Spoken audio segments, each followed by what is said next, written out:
Bom, vamos lá, um salve para você que está do outro lado. Eu sou Roberto Crispim, a gente está estreando nessa nova plataforma.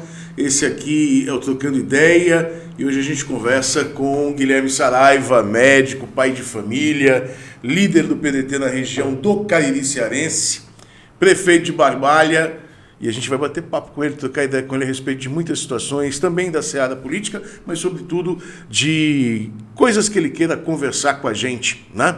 Guilherme, é um prazer te receber aqui no Trocando Ideia, seja bem-vindo. Você abre com a gente aqui esse programa por essa nova plataforma, que é nova para mim, que é nova para você também, né?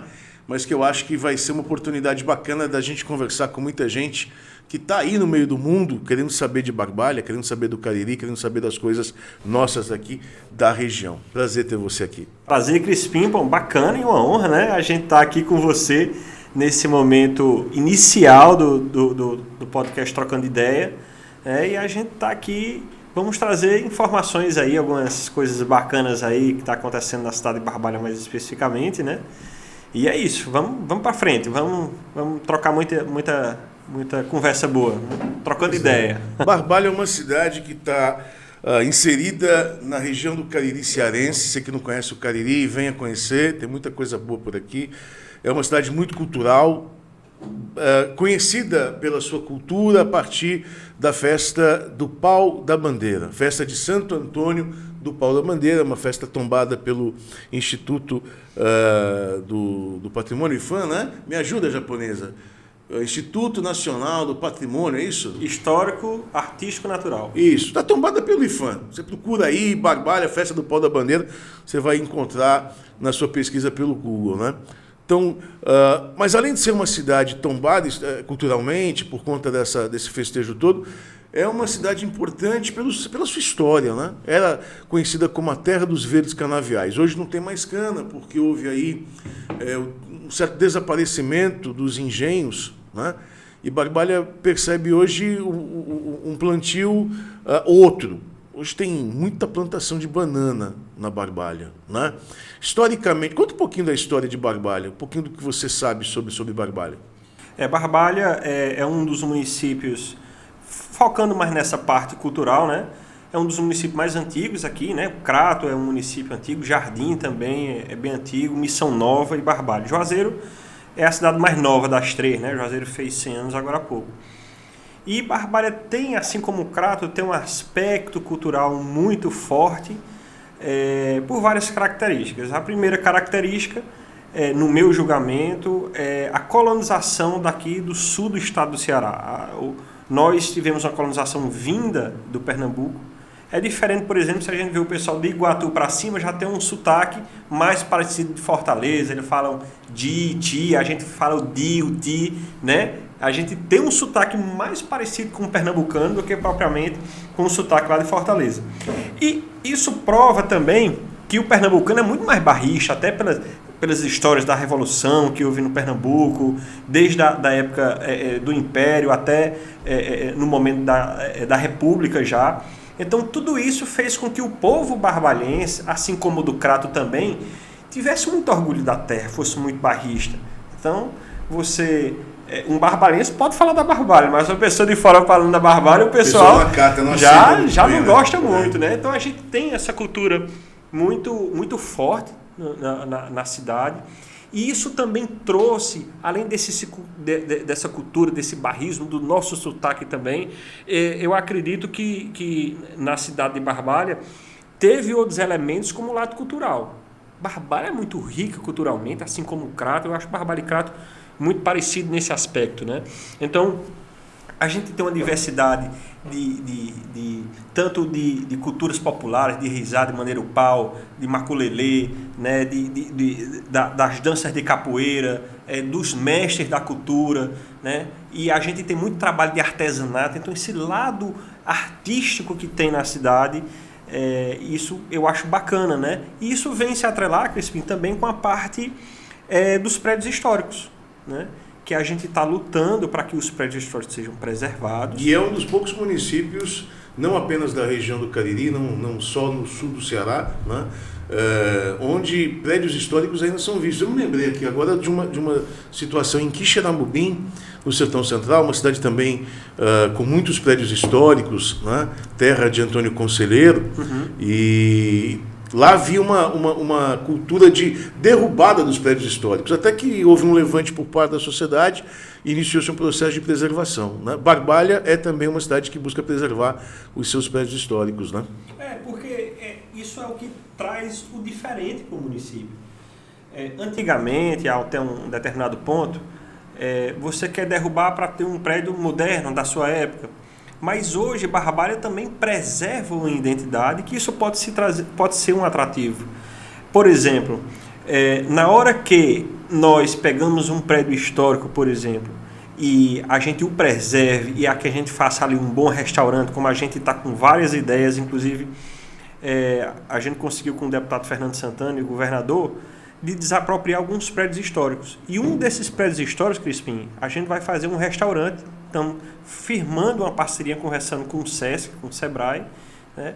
Então imagine você estar ali no Centro Histórico de Barbalha, vendo a Rua do Videl, vendo o Canavial, vendo a Chapada passando lá por trás da Igreja do Rosário, quem está ali na Rua do Videl, e aí você come num restaurante uma comida boa, mas num prédio histórico, ainda com toda a arquitetura preservada, com o chão preservado, com os balcões, como tem lá nesse prédio que foi desapropriado, preservado, né? Então isso vai trazer para as pessoas uma experiência. Não é um restaurante que você vai para uma experiência. E aí você saindo desse restaurante, esse prédio ali, a antiga Casa Sampaio, né? Que é a Casa de Comércio.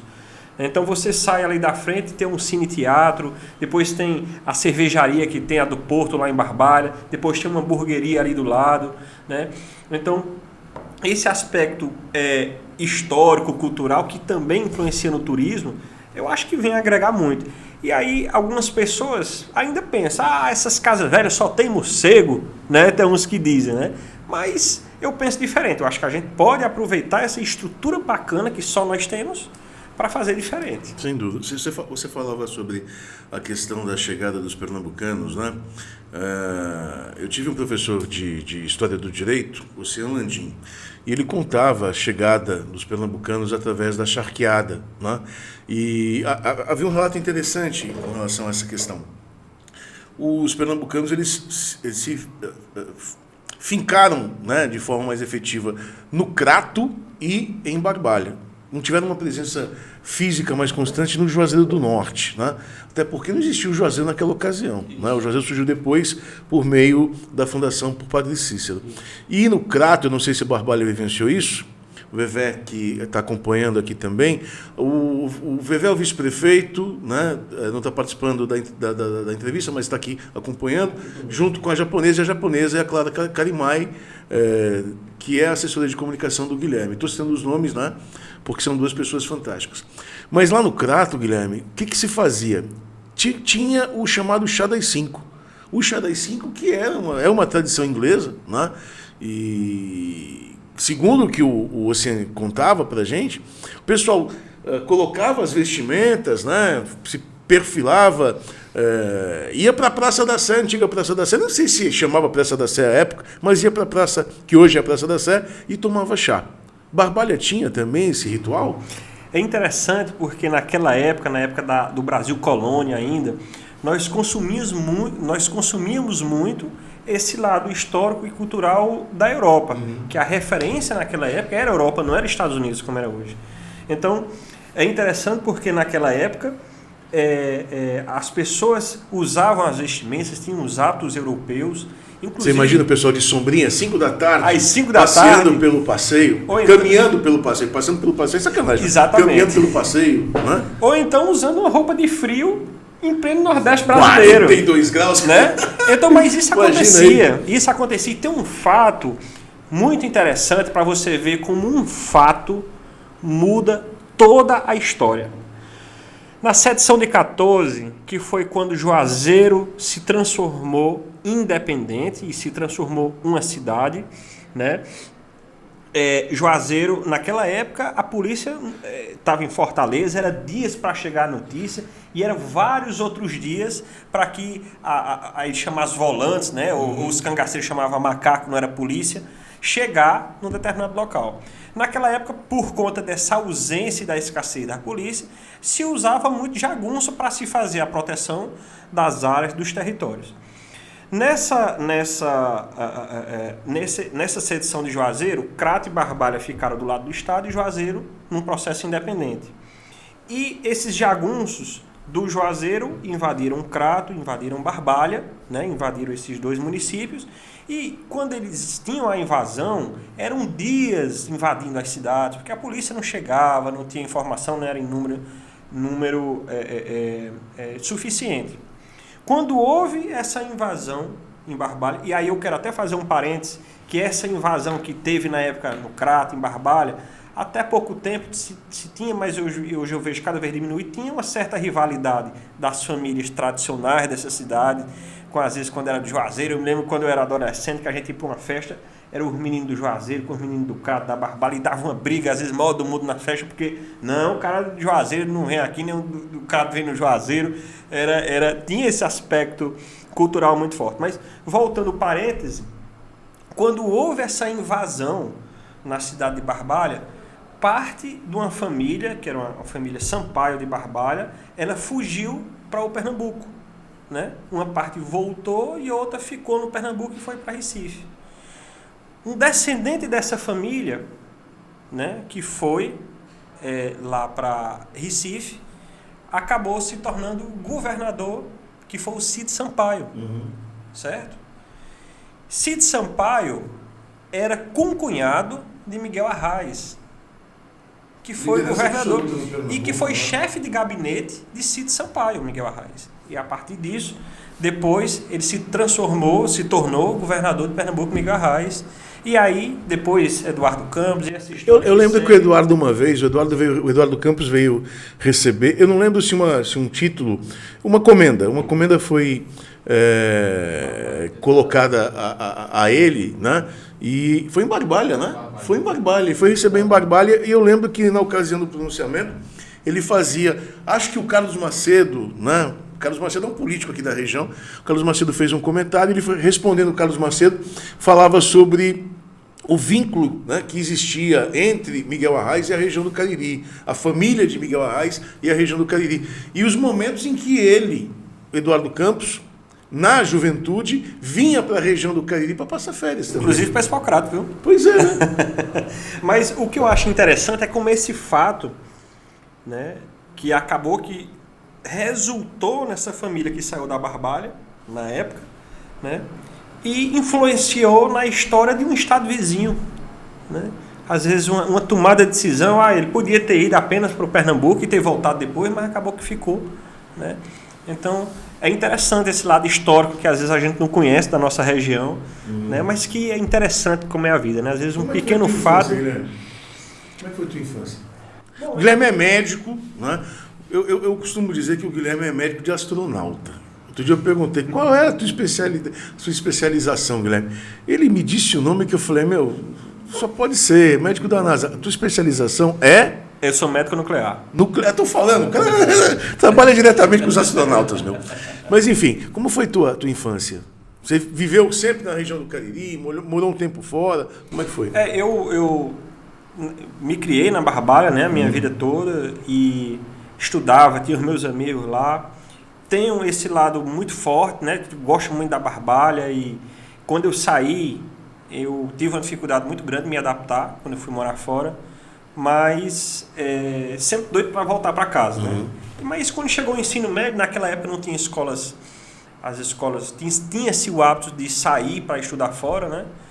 E eu já peguei a geração que não foi mais para Recife, né? Eu já peguei a geração que fui para Fortaleza, que também a gente consumia muito. Era quase uma obrigação, né? Era quase havia uma obrigação. Uma condição financeira, fosse ela qual fosse, para que os filhos e filhas pudessem ter uma educação melhor, eles eram encaminhados para Recife, né? Exatamente. E aí Fortaleza foi desenvolvendo depois, e aí as pessoas passaram a ir mais. E hoje nem se sai mais. Nem para estudar, nem para fazer faculdade. Se faz tudo no Cariri. A região evoluiu, evidentemente, é um polo educacional. E aí, eu me lembro, na época, eu fui morar em Fortaleza.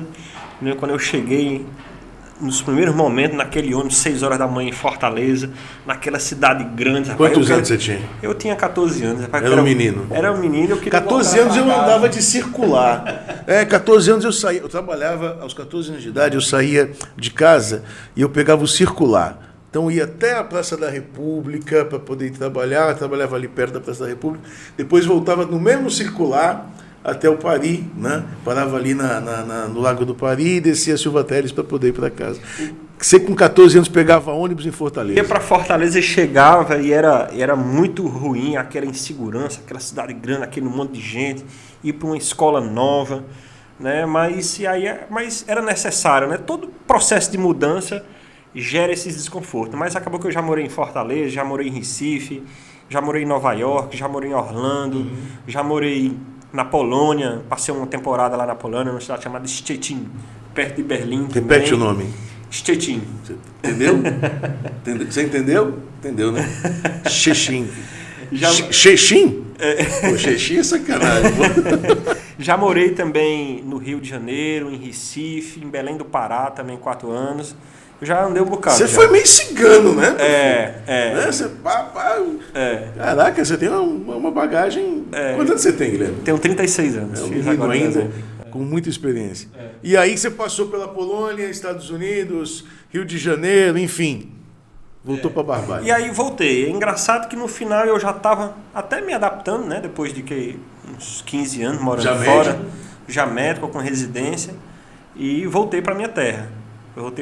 Graças a Deus, eu voltei para casa. E aí quando a gente volta, é aquela ânsia também, aquela insegurança de você mudar de estudante para profissional. Então aquilo dá um frio na barriga, né? E o lado bom do adulto é porque a gente consegue passar as dificuldades mais fácil. Agora, quando a gente é criança, é mais sensível também, né? Você falou da infância, e eu me lembro, não sei se você era assim, e quem está nos assistindo, mas todos os eventos, quando a gente era criança, a gente vivia muito mais. Eu lembro o dia da criança. Intenso, o dia da criança era... A gente ficava doido para chegar o dia da criança, Páscoa, Natal, né? Eu me lembro o primeiro dia de aula. Festa de São Cosme e Damião. Né? Festa de Santo Antônio, tinha um vizinho que fazia festa de São Cosme e Damião, era sagrado. Ele enchia a casa de moleque e tinha doce de tudo quanto era jeito, de tudo quanto era forma. Eu lembro muito dessas datas assim. Né? A gente jogava futebol na rua, né? Jogava taco, não sei se minha realidade pode ser um pouco diferente da sua, né? Mas a infância, você pontuou bem, a infância... de antigamente, não tão antigamente assim, era realmente mais ativa no fazer, né? Sim. Hoje a molecada está mais voltada às questões tecnológicas, é o celular 24 horas, né?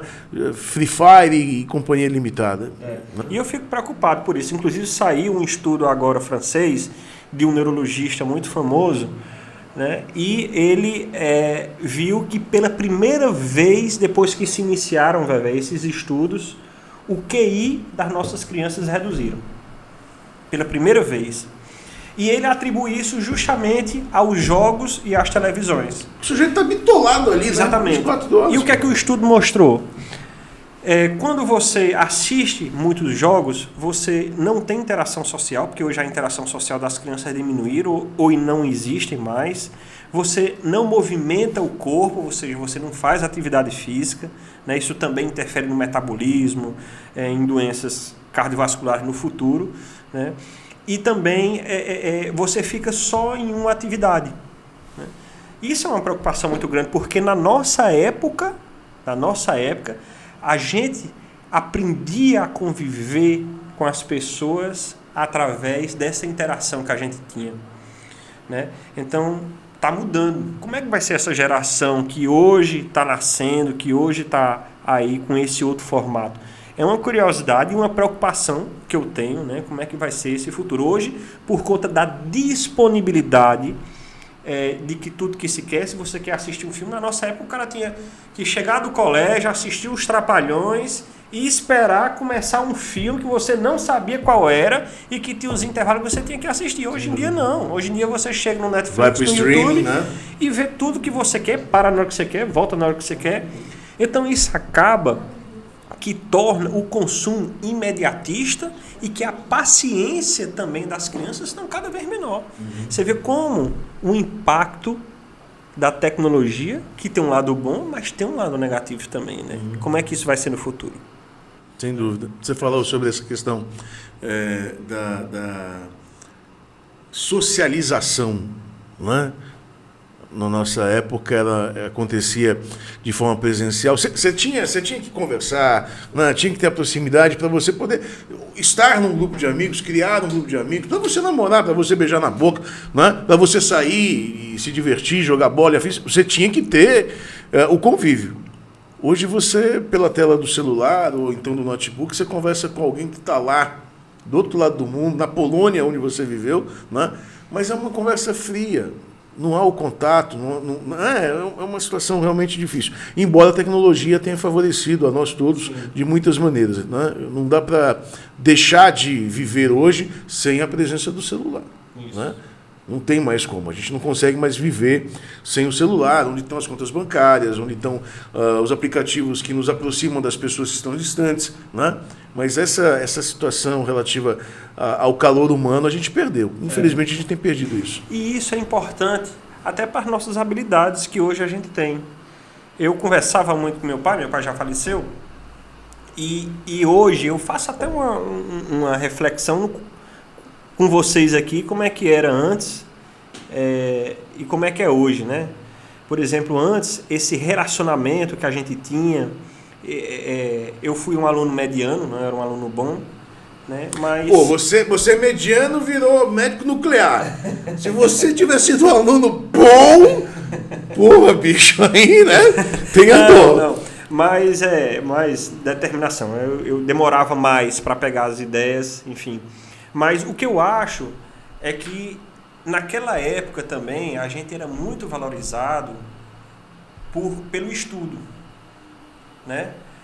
Todo pai, quando apresentava as crianças, rapaz, meu filho é um menino bom, ele é estudioso. Né?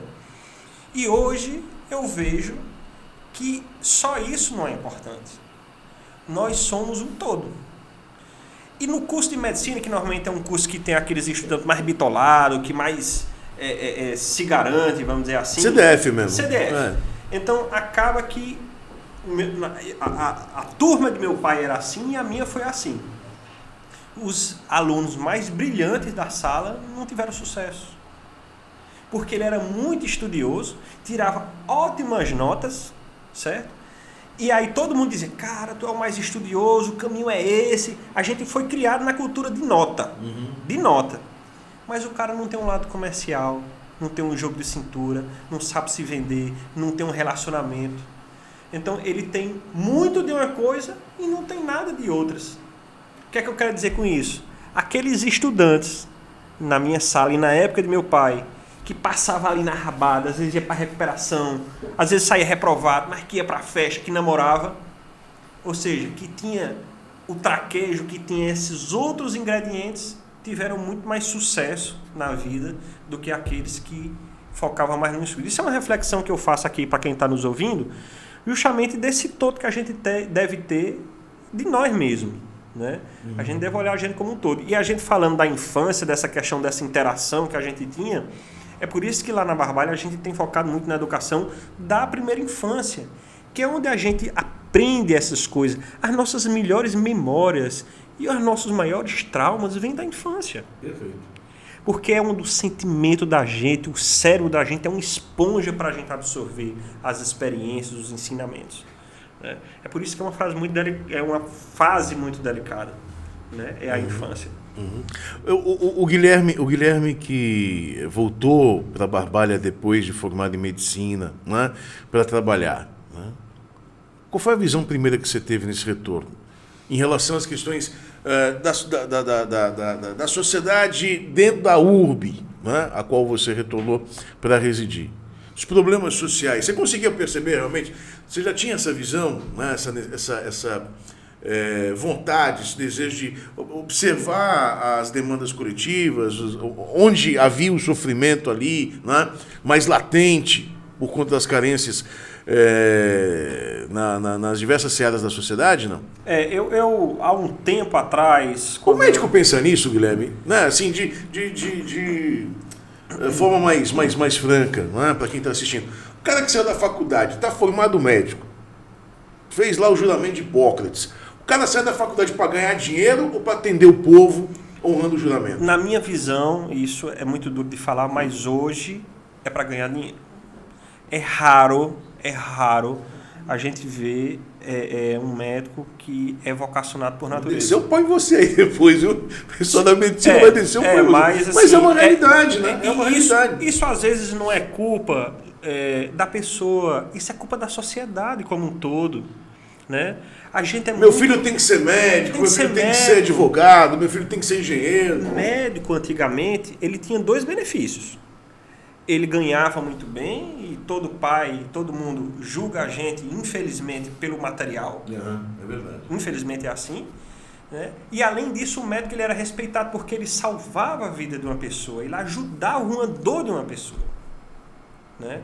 Então, esses 2 fatores trouxe a profissão como uma profissão desejada por outros sentimentos inerentes a qualquer ser humano, que é a vaidade, né? Por ele ser respeitado, e é o lado financeiro também. Uhum. E aí eu faço uma reflexão, eu sempre faço essa reflexão, que é o seguinte: quando a gente esquece esses meios, mas o médico que tiver a essência da medicina, que ele tiver a essência de tratar e cuidar as pessoas, ele vai ser o médico. Você tinha isso quando você começou a trabalhar com o seu retorno em Barbalha? Você tinha esse olhar voltado para as questões mais humanistas ou humanitárias? Uma coisa como médico, né? Eu como cidadão antes, né? Eu voltando aqui lá atrás, eu me lembro, meu pai caminhava no meio político e eu tinha vontade, mais pelo lado vaidade mesmo, né? É um ambiente muito pomposo, né? E depois, com o passar do tempo, eu vi que aquilo ali, a vaidade, é algo que embebeda e acaba que desvirtua a gente. E a gente, às vezes, pela vaidade, pelo ego, por esse ambiente que tem na política, acaba que você deixa se levar, né? E acaba que você perde a essência e você acredita a sua felicidade em algo superficial e passageiro. Né? Então, depois de um determinado ponto, eu comecei a reforçar, né, um dia entrar na política, por conta desse ambiente. Você demorou muito, né? Para aceitar convite e atuar, né? Exatamente. Você é político? Você acha que hoje você pode dizer, virei político? Você se vê dessa forma? Eu tento me resistir e eu não me entrego nessa questão da vaidade, que é muito presente no ambiente político. Aliás, é presente na vida de todas as pessoas, todo mundo tem suas vaidades. Mas eu me resisto muito, inclusive a gente conversando, a mosca azul não te picou ainda, pois né? Por quê? Porque eu sei que isso vai ser ruim para a minha vida pessoal, para a minha formação, para a minha felicidade. Então eu resisto muito a isso. Tá? E isso às vezes me atrapalha, porque a gente não enxerga no outro como a gente não consegue enxergar no outro uma coisa que a gente não vive, não sente e não quer. Então, às vezes, a minha dificuldade na parte política, né, é porque eu não faço com os outros, porque eu não faço comigo, porque eu não enxergo aquilo, porque aquilo não é importante para mim. E aí eu estou tendo que me readequar ao ambiente, né, para que eu seja mais político. E aí quando você fala, eu tenho que me readequar ao ambiente, você está hoje prefeito municipal de Barbalha, vamos entrar nessa seara política, né? Você está prefeito de Barbalha, segundo ano da gestão, né? Segundo ano de uma pandemia que o seu governo teve também que enfrentar, como todos os governos do país e mundo afora, evidentemente, mas que ocasionou dificuldades das mais variadas também, né? Então, essa situação de ter que estar político, não querendo ser picado pela mosca azul, não se permitindo modificar a sua própria essência, né? Isso te traz dano junto ao grupo ao qual você está hoje como como principal peça, o principal nome, né? Porque você está num grupo hoje que é efetivamente composto por figuras políticas. Sim, sim. Né? Você acha que ser diferente causa algum tipo de ciumeira, é, de certa forma, prejudicial numa visão dos componentes desse grupo? Ou dá para trabalhar sendo você mesmo sem causar qualquer tipo de transtorno, de conflito? Em algumas coisas atrapalham e outras ajudam. O fato de eu não ter essa visão, às vezes, não me leva à necessidade de ter algumas atitudes de... Às vezes, por exemplo, eu esquecer de falar no nome de uma pessoa quando eu estou num palco, né?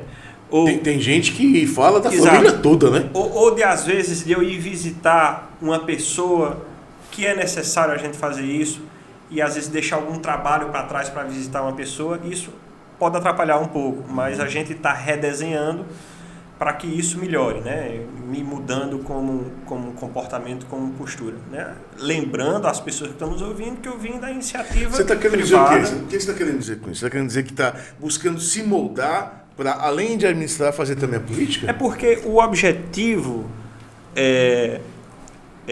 de uma prefeitura é diferente de uma empresa. Uhum. Hoje eu enxergo isso. Então, não importa só eu realizar.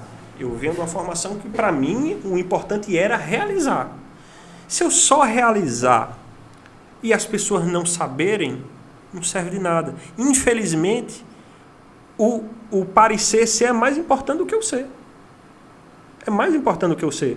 Então, nós temos tantas ações, Crispim, que nós fizemos muito mais do que uma gestão anterior, por exemplo. Né? Então, esse processo de mudança é muito, muito importante. Né? É muito importante e já está acontecendo de uma forma muito fluida, muito natural. Mas pesa aos seus ombros esse tipo de necessidade de mudança comportamental? Não, porque é o que eu coloquei anteriormente. Você está num grupo, você foi escolhido por uma série de pessoas ligadas efetivamente à política. E eu estou citando aqui o governador Camilo Santana, o deputado estadual Fernando, o próprio Vevé, né, hoje seu vice, dentre muitos outros nomes. Podia falar aqui de vários vereadores que formam a sua bancada de situação, exemplo do próprio presidente da Casa Legislativa lá de Barbalho, o Daí José, né, o Dorivan Amaro, dentre muitos outros. Então, por ser médico, empreendedor, o Guilherme, além de médico, é empresário também, não é empreendedor, então, além de médico, empreendedor, sem o signo propriamente dito do fazer política. Pesou para você ter sido escolhido, ter que modificar, mesmo que, entre aspas, a sua essência, para poder estar atuando como prefeito municipal? Você tinha paz. Hoje você consegue manter a sua paz. Quando eu digo que você tinha paz, né, você não tinha um volume de pessoas esperando ações deflagradas por você em benefício à vida dessas mesmas pessoas. Né? Eu creio que isso seja preocupante a um gestor público. Você consegue manter a mesma paz que você tinha de se tornar prefeito? Não, realmente a vida é muito mais estressante. A vida de um gestor público é muito mais estressante. Eu não diria peso, eu diria gasto energético de mudança. Né? Toda mudança requer um gasto de energia. Isso tira a gente da zona de conforto. Né? Então, isso também está sendo positivo para mim. Porque na hora que a gente gasta energia, a gente muda, a gente cresce como pessoa, a gente se adapta. O que faz a gente perder o brilho pela vida é a gente entrar numa zona de conforto. E essas mudanças têm sido... E lá na frente, quando eu tiver cada vez mais adaptado ao ambiente, isso vai se tornar cada vez mais fluido. Né? Então, eu acredito que o processo é esse. E o que me motivou muito, e assim...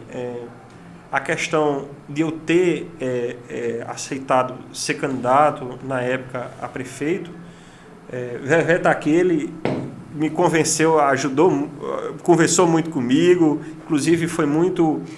abriu mão de ser o candidato, e isso é muito bonito nele. Fernando Santana também, inclusive, o que Fernando Santana faz comigo é coisa de pai para filho mesmo, sabe? Eu sou muito grato e é impressionante, Ele cuida da gente como pessoa, não é do gestor, ele cuida da gente.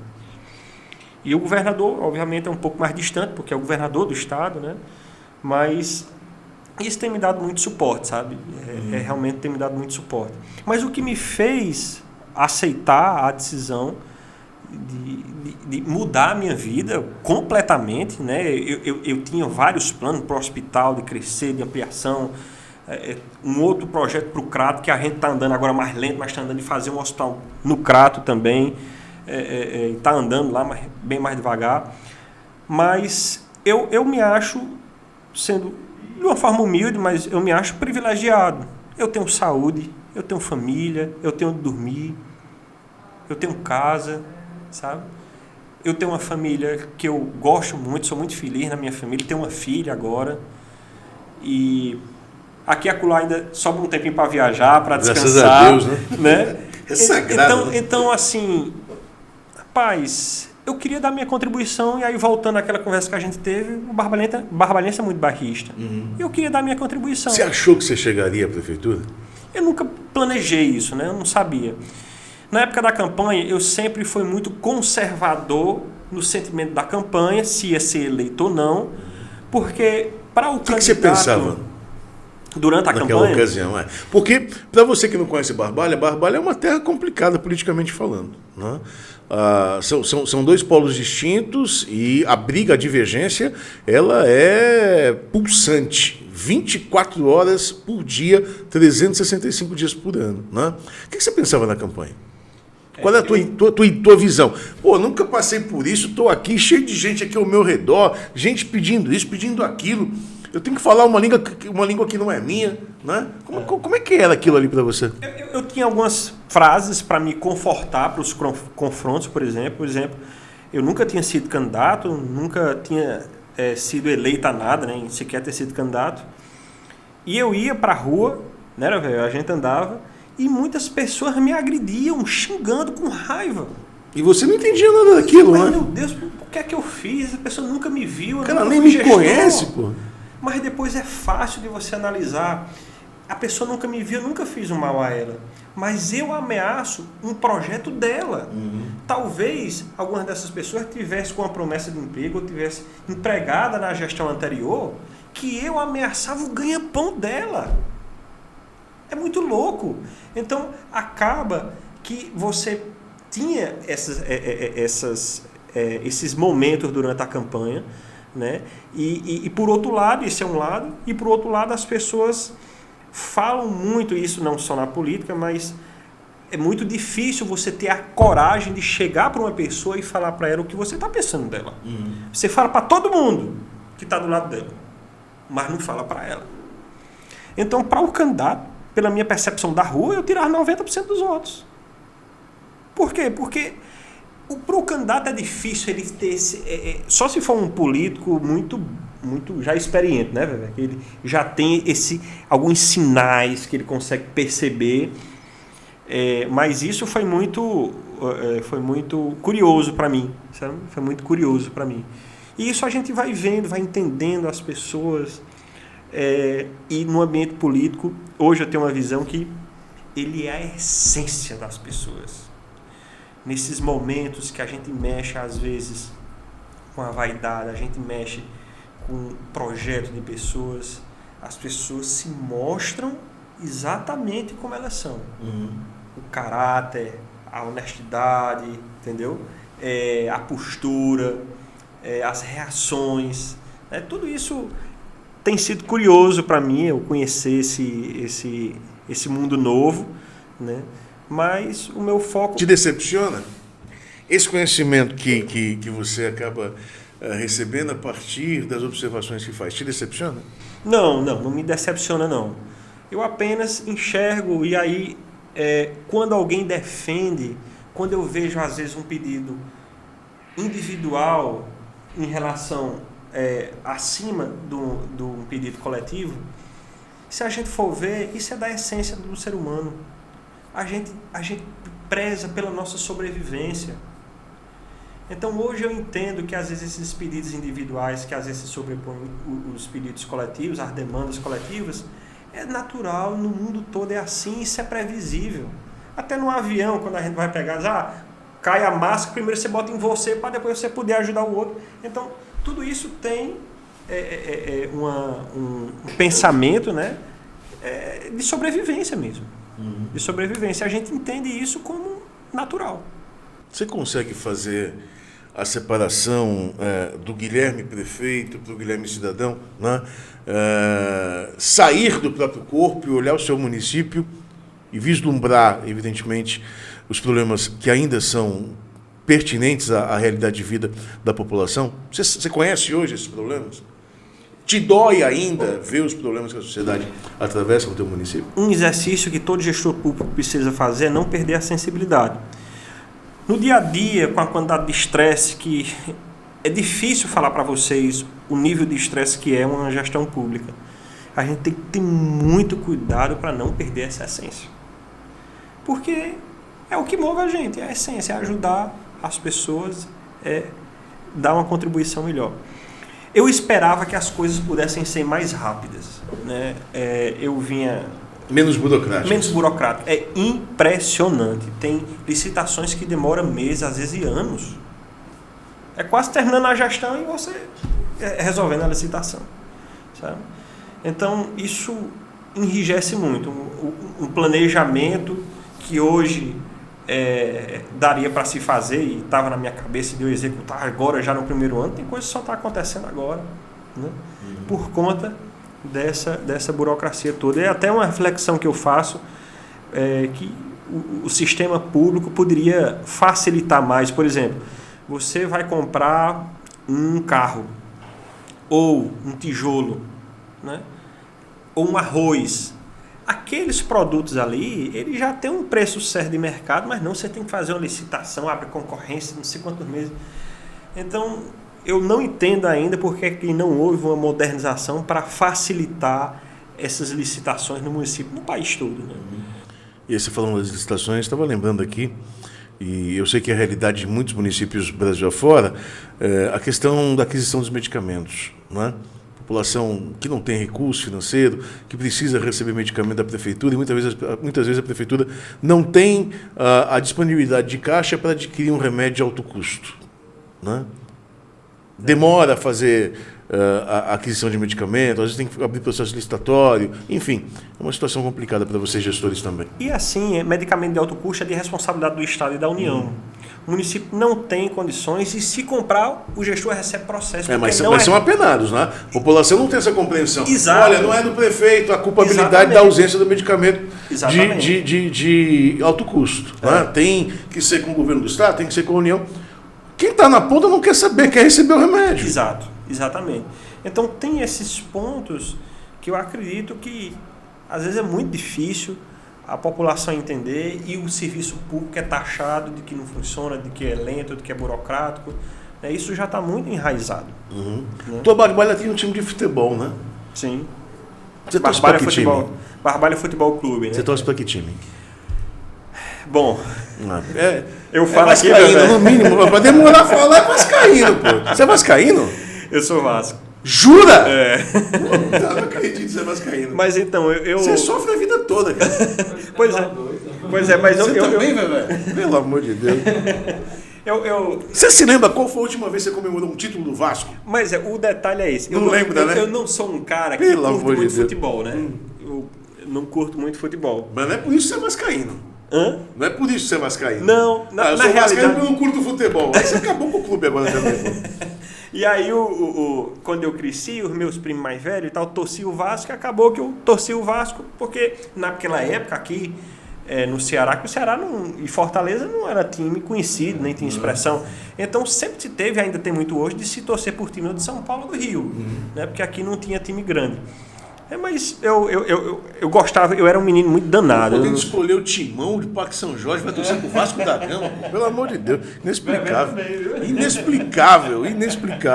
Mas eu fiz questão de perguntar, porque a gente sabe que o Barbalha é um time que está aí, né, buscando espaços no Cearense, né? E a gente teve um problema sério recente aí com o Barbalha, né? O teu governo auxilia essa equipe? Vocês conseguem dispor de algum tipo de apoiamento para que o Barbalha se mantenha vivo e representante do município? Nós estamos dando suporte de várias naturezas, né? A gente intermedia com empresários para dar patrocínio. O município também ajuda R$12 mil por mês, né? O Barbalha, para que a gente consiga desenvolver o esporte profissional.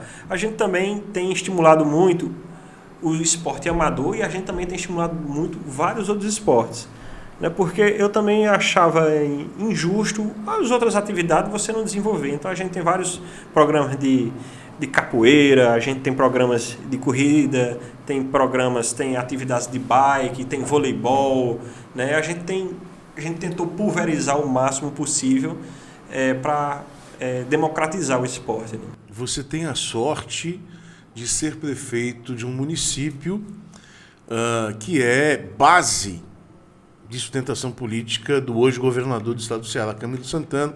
O Camilo deve estar renunciando do mandato no próximo dia 2 de abril, vai desincompatibilizar para poder então ter a condição legal de disputar a vaga senatorial nas eleições do dia 2 de outubro, né? E é parceiro, como já colocou aqui, de forma muito próxima, muito entrelaçada, do deputado Fernando Santana, que é hoje o primeiro vice-presidente da Assembleia Legislativa do Estado do Ceará. Vez ou outra está assumindo a presidência, né? Já o fez por várias vezes, inclusive, né? E isso dá a você uma condição de pleitear junto ao próprio governador, seja por meio do Fernando ou particularmente, pessoalmente, né? Benefícios a Barbalha. Eu outro dia estava conversando, acho que com o próprio deputado Fernando Santana, ele me fazia um apanhado de ações que o governo do Estado estaria, em parceria com o município, com a sua gestão, portanto, levando para Barbalha. A gente tem hoje o teleférico do Caldas. Você que não conhece Barbalha, vem conhecer. Tem um teleférico maravilhoso que foi recentemente inaugurado, que é o teleférico do Caldas. Vai fazer um passeio bem bacana, né? Tem a estátua de Santo Antônio que está sendo concluída brevemente, como um aporte também para a prática do turismo religioso. Barbalha é um lugar lindo, vale a pena você conhecer, né? Mas eu te pergunto o seguinte, essa aproximação com o Camilo, com o Fernando, essa certeza que a população tem de que o Estado, através do Camilo e do Fernando, estão presentes na sua gestão, te preocupa de certa forma, no sentido de que há uma impressão de obrigação da gestão em fazer muito mais do que outras gestões fizeram, de dar a Barbalha o que nenhuma gestão deu até agora, mediante essa parceria? A gente está tendo esse suporte, né? E a gente está tendo essas condições de fazer coisa que nunca foi feito antes. Obviamente que tem coisas que é de responsabilidade do município, né? O básico, limpeza urbana, iluminação pública, saúde. Mas você sente a pressão, Guilherme? Tipo assim, o governador é meu aliado, o Fernando é primeiro vice-presidente, tem acesso constante ao gabinete do governador no prazo da abolição, então eu tenho que aproveitar esse momento, ou é agora ou é nunca mais, né? Então você sente essa pressão? Eu me pressiono, eles não. Você mesmo eu mesmo me pressiono, eu mesmo me cobro disso, né? E eu tenho uma gratidão muito grande a eles dois, tanto a Fernando quanto a Camilo, de coração, né? E eu os enxergo hoje como as minhas lideranças e, assim, indiscutível, independente de estar lá, de não estar, é uma liderança de uma pessoa para mim, é uma liderança que vai além da política, tá? Eu enxergo eles. Agora, a oportunidade que eu estou tendo, que eu digo, através do município de Barbalha, também aumenta a minha cobrança, a nossa cobrança sobre nós mesmos. Óbvio, né? E a gente tem trabalhado muito, né, da melhor forma possível para que a gente atenda esses anseios da sociedade, né? Então, a prefeitura tem feito muito investimento, a gente sofreu muito desgaste no ano passado por conta a gente recebeu o município com 77 milhões de dívida, né? E a gente está pagando conta ainda e tal, mas agora a gente já está conseguindo realizar algumas coisas pelo próprio município, né?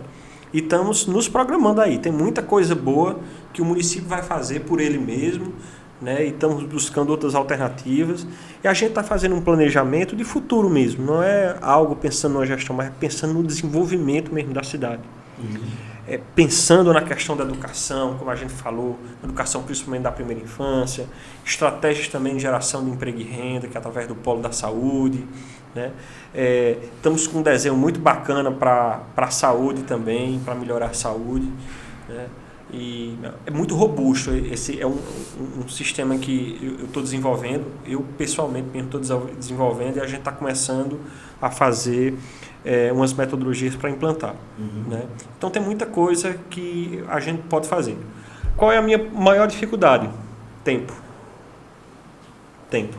Você fala isso por conta da desincompatibilização do governador, não. Pelo fato da Isolda Sela, vice-governadora, assumir a partir de 2 de abril? A parte do Estado, não é que tudo que o governador e Fernando se comprometeram, eles cumpriram e ainda cumpriram mais. Mas o que eu tô planejando para o município, eu estou enxergando que eu só não vou ter, talvez, conseguir fazer nesses 4 anos. Mas você pode concorrer a mais 4, né? Então, por conta justamente dessa burocracia que eu te falei, né? A gente enxerga que isso poderia ter sido mais rápido. Entendi. Como é que você avalia a situação do cenário político cearense, tendo em vista o governador Camilo, né? Vai sair agora dia 2 de abril, as pesquisas mostram o Camilo com uma aprovação absurda perante a opinião pública cearense, quase 80 pontos, né, de aprovação do governo, de aceitação popular.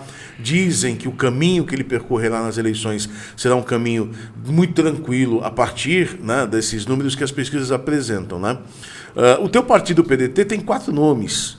Tem o Mauro Filho, tem a Isolda Sela, vice-governadora, vai assumir agora o governo no dia 2. O Camilo disse que efetivamente ela estará governadora do Ceará, então ele praticamente dá a senha da desincompatibilização no dia 2 de abril. Né? Tem ainda o Evandro Leitão e o Roberto Cláudio. Muita gente diz o seguinte: a Isolda será candidata, vão testá-la no governo e ela vai ter que fazer política, mantendo, evidentemente, a aproximação com o bloco de sustentação e ganhando esse mesmo bloco, para que o bloco possa apoiá-la de forma efetiva, firme, vigorosa, portanto. Não conseguindo, a Isolda sai de cena e o Evandro seria o candidato. Isso é o que a gente tem nos bastidores. Vocês têm essas informações? Vocês têm essas informações? Claro que vocês têm essas informações. Né? Você acha que o cenário é esse mesmo? Olha, na minha visão, eu acho que muita coisa ainda vai acontecer daqui para frente. Veja, o que acontece, porque política muda todo dia, o tempo todo. Né? A história da nuvem que você olha às 10 da manhã um carneirinho, baixa a cabeça 10 de 2 já vira um elefante. Exatamente. Então é muito difícil a gente ter uma previsibilidade aqui de baixo, porque a gente muda muito, né? Tem muitos contextos, tem um contexto de partido, tem um contexto das pessoas, a afinidade entre as pessoas, né? Aí você tem que pensar, tem várias coisas que entram, na minha visão, a decisão, a fidelidade da pessoa, a capacidade de gestão da pessoa, a viabilidade de ganhar a eleição com aquela pessoa. Eu acho que tudo isso são decisões que entram nessa discussão, né? É por isso que é muito difícil. Agora, o que eu confio muito, e aí eu digo, o candidato que o governador definir junto com o Ferreira Gomes, a gente está junto, obviamente, né? Mas eu acho que eles são muito assertivos. Hoje, o resultado que o Estado do Ceará está se beneficiando, que Camilo está fazendo muito bem, está sabendo muito bem fazer isso, mas esse trabalho começou com Tasso, lá atrás, né? E os outros governadores foram mantendo isso, e hoje o Estado do Ceará está uma potência, né? Como tudo na vida tem um lado bom e um lado ruim, né? Quando você pega o mesmo grupo e que tem uma continuidade nas ações, dá tempo de você implementar e executar. Um outro exemplo é Sobral. Sobral implementou um sistema de educação que hoje é o melhor exemplo do Brasil do todo, país. sem dúvida. Agora, se lá tivesse lá, não, aí muda um gestor, bota outro. Aí o cara começa, imagine, você faz um esforço muito grande, você treina professor, você faz escola de formação, aí entra um outro gestor, não, eu quero tirar isso aqui, quero fazer outra coisa. Então acaba que o Estado, que o município perde com essa descontinuidade das ações que o gestor anterior fez, né? E aí, quando você tem o gestor do mesmo lado, né, a chance de continuidade desses programas é muito maior. Hoje, se, por exemplo, uma oposição assumir Sobral, o sistema de educação já está tão arraigado, certo? Já estão rodando tão bem que o gestor não vai ser louco de desmantelar um sistema tão bem fundamentado que foi criado lá. Mas isso demorou tempo, né? Então, eu acredito que tem muita coisa nos municípios. Eu até, na época, eu procurei o gestor anterior e perguntei: o que é que você quer que eu continue? O que é que você quer que eu continue? Depois de eleito, você conversou com a Gemil Sampaio? Sim. Sério? Sim. Né? Como foi a conversa? Eu perguntei o que é que ele queria que eu continuasse de programa, de alguma coisa, para que a gente desse continuidade, para que aquele trabalho, aquele investimento... É dinheiro público também, né? Exato. Tem muita coisa bacana que deve ser dado continuidade, né? E que, que você bota ali para frente e que vai ter os frutos, né? Então eu acho isso o lado ruim de ter essa alternância política. Nesses casos, quando você tem bons gestores, é porque você perde essa continuidade. O nosso receio é, mudando o governo do Estado, se Deus me livre, uma oposição ganhe, né? Você acha que tem possibilidade, né? Olhando, conhecendo o cenário, sabendo as potencialidades que o teu partido apresenta e, evidentemente, todo o legado deixado pelo Camilo, primeiro pelo Cid e depois pelo Camilo, né? Ninguém chega a 76% de aprovação popular sem ter feito nada. Sim.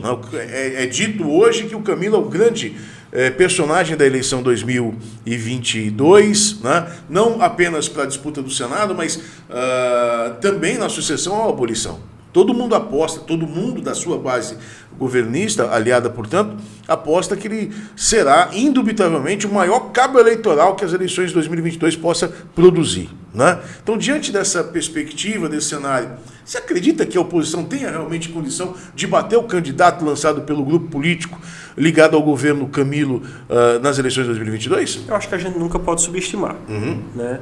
Nunca, jamais, ninguém. Né? Vamos respeitar o adversário. Vamos respeitar. Né? Mas eu acho que o nosso grupo tem grande chance de fazer o sucessor. A gente tem ótimos nomes. O professor Isolda, ela tem uma marca muito grande na educação. O Evandro Leitão, ele tem um poder de articulação muito grande, é uma pessoa muito querida. E você sabe que tudo na vida é relacionamento. O Evandro Leitão é muito bom nisso, sabe? Que Camilo, o que eu vejo, não sou muito próximo, mas conheço um pouco mais ele de perto, a principal marca dele é a resiliência. O tanto de coisa que ele passou durante essa gestão dele, você tem que ter uma paciência muito grande para poder aguentar aquilo ali. É tanto que ele conseguiu, vou usar uma palavra que você gosta de usar, ele conseguiu arregimentar todo mundo. PSDB, o próprio Eunício, todo mundo hoje está no grupo. Eunício é o ex-presidente do Congresso Nacional, Eunício Oliveira. Isso é um desprendimento muito grande, né? Isso mostra uma humildade muito grande de Camilo. Isso é muito bonito. No campo nacional, você vai de quem? Vai de Lula? Vai de Ciro? É uma casca de banana danada. Esse cara é do PDT perguntando se vai votar no Lula, é sacanagem. Pô. Não, mas não é casca de banana, não. Eu vou apoiar o candidato que o nosso governador Camilo for apoiar. Se o Camilo apoiar o Lula, você vai de Lula? Eu vou de Lula. Mesmo tendo o PDT e o PDT tendo o Ciro como candidato? A minha liderança é Camilo. Perfeito. A minha liderança é Camilo. Perfeito. Né? Apesar de que eu gosto muito de Ciro. Ciro é muito preparado. É muito preparado. Eu o admiro muito, ele já fez as entrevistas dele, os posicionamentos, o trabalho que ele já fez no estado do Ceará. É um cara formidável, né? E eu estou torcendo por ele também. Eu torço por ele também, porque o Ceará ia ter um grande nome, né? E cearense, né? O único presidente que o Ceará teve foi ainda na ditadura militar, né? Que foi Castelo Branco. Isso. Né? E agora a gente teria também de fato e de direito, né? Que é Ciro Gomes. Mas hoje, nas pesquisas, né? As pesquisas não estão apontando para um cenário mais para Lula mesmo. E agora, não sei como é que vai ser esse cenário aí, mas eu vou no candidato de Camilo. Tá certo. Para finalizar, 8 pau a gasolina. O que você acha, Guilherme? Dá para diminuir? Dá para fazer um acordão? Dá para ter um país diferente a partir do próximo presidente? Seja ele quem for, a gente não pode aqui, evidentemente, deixar de pontuar a possibilidade da reeleição de Jair Messias Bolsonaro. Sim, né? Sim. Cada eleição conta uma história. Né?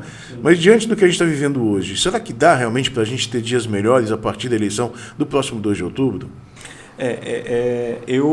Vai depender muito do candidato que foi eleito, né? Eu acredito que uma característica muito importante é a humildade, né? A gente estava refletindo esses dias sobre o negacionismo. A gente já parou para pensar o que é negacionismo?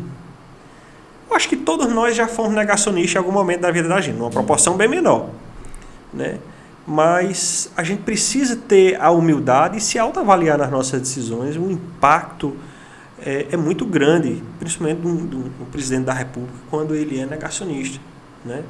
Então, vamos lá. Eu vou usar o negacionismo aqui que todos nós usamos, talvez você use um pouquinho também, que é num jogo de futebol. O cara que torce o São Paulo, por exemplo, se o São Paulo perde, ele diz, realmente, meu time estava ruim e o seu estava melhor. Ele não diz isso. O juiz roubou. Eu ia te perguntar, quando é que o torcedor vai dizer uma coisa dessa? Jamais você vai ouvir um torcedor. Pois é, então o que eu estou querendo dizer é que às vezes a gente traz isso para decisões sérias da vida da gente. E se a gente não parar e não tiver... Eu acho, a geração talvez de Bolsonaro, é uma geração um pouco mais antiga, você dizer que errou é feio, mostra insegurança, mostra incompetência. Na minha geração é bonito você dizer, eu errei. E consertar o erro.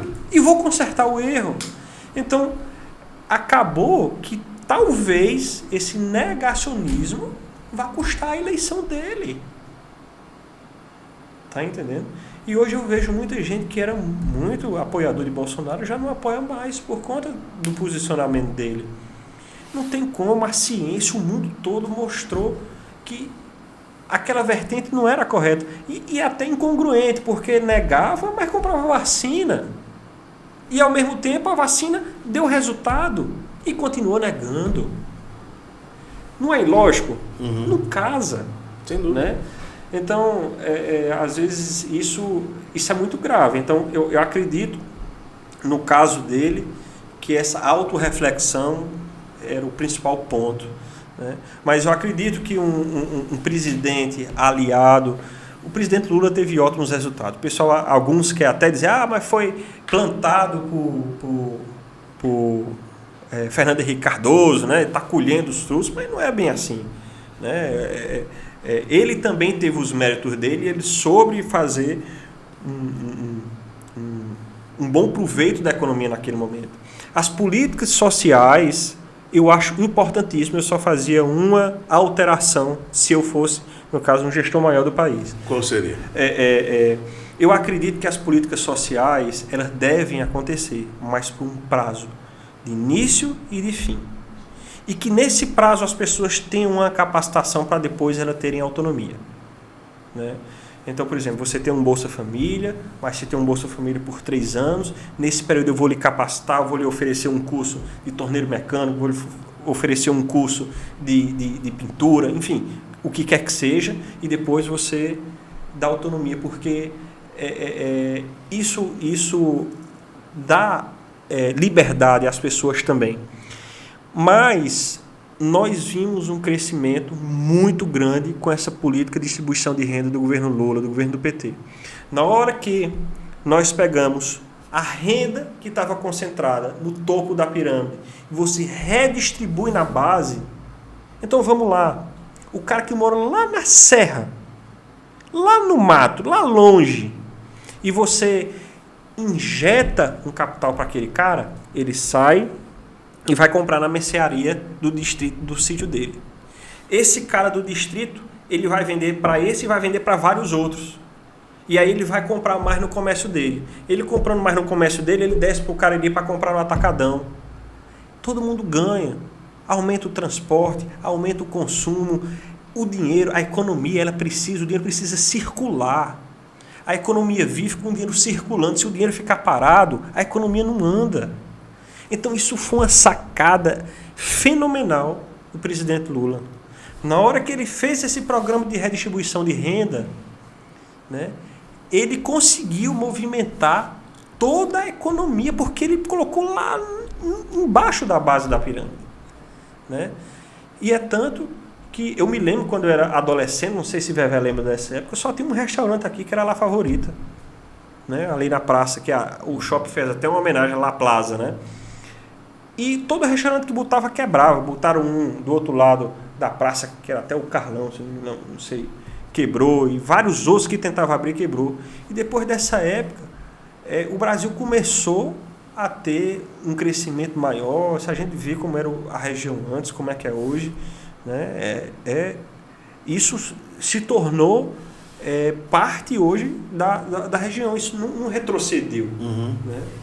Então eu acho isso muito importante. Né? Beleza. Guilherme, obrigado por ter tirado um pouquinho do seu tempo, né? Eu sei que você deixou compromisso para poder atender aqui o convite, vir trocar ideia com a gente, foi bem bacana, espero que você possa retornar em muitas outras ocasiões, né? Para bater papo, trocar ideia com a gente por aqui. Beleza, Crispim, boa sorte, cara. Eu lhe admiro muito. Crispim é um cara que ele tem uma qualidade rara, ele é sincero, meu irmão. Você é muito sincero, isso é raro. Você fala o que precisa ser falado. Por isso que você tem crescido muito no jornalismo, né? E eu lhe desejo boa sorte nessa empreitada nova que a gente está começando aqui hoje. Plataforma nova. Perdidinho por aqui. Gente, valeu. Toda terça e toda quinta tem vídeo novo no canal. A gente vai trocar ideia toda terça e toda quinta-feira. O horário eu não sei ainda, vai ficar por conta aqui da produção, mas você vai receber as informações. Se você... Como é o negócio do sininho? Tem que escrever, ativar o sininho para poder receber aí as notificações. Dinossauro. Vamos comprar dinossauro aqui, pelo amor de Deus. Mas vamos lá, valeu. A gente troca ideia terça e quinta-feira, aqui nesse canal. Um abraço.